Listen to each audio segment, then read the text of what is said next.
সবাইকে আমরা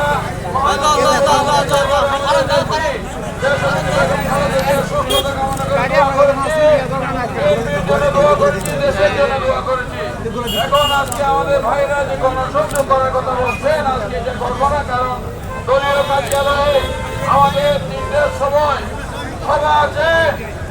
সেখানে আমাদের মাননীয় ডাক্তার সাদুর হোসেন থাকবেন, আবুল হাসেম বক্কর ভাই থাকবেন, শামসুল আলম ভাই থাকবেন এবং আরো সকল নেতৃবৃন্দ থাকবেন। 14 ওয়ার্ডের সবাই সন্ধ্যার সময় চলে আসবেন ইনশাআল্লাহ।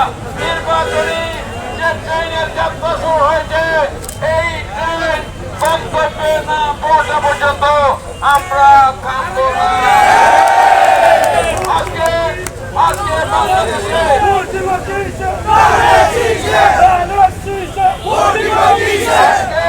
সারা বাংলাদেশে শুধু মহারাষ্ট্র নয়, সারা বাংলাদেশে ধানের শীষের গণজোয়ার সৃষ্টি হয়েছে।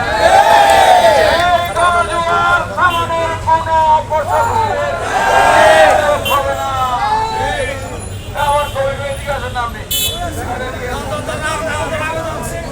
সকল উস্কানিকে উপেক্ষা করে ঐক্যবদ্ধ থেকে আমরা নির্বাচনী যুদ্ধে চূড়ান্ত বিজয় না হওয়া পর্যন্ত আমরা ঘরে ফিরে যাব না। ইনশাআল্লাহ জনগণের ভোটে নির্বাচিত যদি বিএনপি, ইনশাআল্লাহ আমরা নিশ্চিত, আমরা আশাবাদী বিএনপি জনগণের ভোটে বিপুল সংখ্যা গরিষ্ঠতা নিয়ে সরকার গঠন করবে ইনশাআল্লাহ।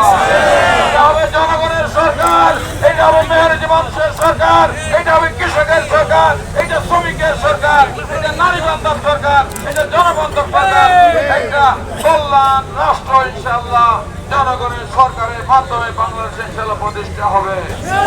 দুর্নীতির বিরুদ্ধে, স্বজনপ্রীতির বিরুদ্ধে, সন্ত্রাসের বিরুদ্ধে, চাঁদাবাজির বিরুদ্ধে আগামী দিনের আপনাদের সরকার মাদকের বিরুদ্ধে ইনশাআল্লাহ জিরো টলারেন্স ইনশাআল্লাহ করবে। আর 9 আসনে ইনশাআল্লাহ উন্নয়নে, মানুষের গণ আকাঙ্ক্ষা পূরণে, জনগণ যে আশা করে সেই আশা পূরণে আমি আপনাদের সহকর্মী হিসেবে ইনশাআল্লাহ আপনাদের পাশে আছি, থাকবো। আপনাদের সহযোগিতা চাই, সমর্থন চাই, দানের শীষের চাই, ঐক্যবদ্ধ